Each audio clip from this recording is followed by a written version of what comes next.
શું તમને ખબર છે કે તમે ક્યારેય લોન માટે અપ્લાય ન કર્યું હોય છતાંય તમારા પાન કાર્ડ પર લાખો રૂપિયાની લોન ચાલતી હોય? એવું બની શકે છે. જી હા, આજકાલ આ ફ્રોડ ખૂબ જ વધી ગયું છે.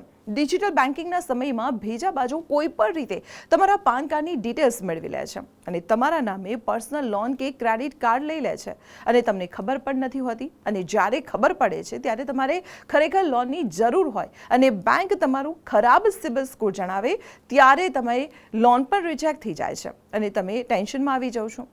તો આનાથી બચવાની સરળ રીત હું આપને જણાવી દઉં.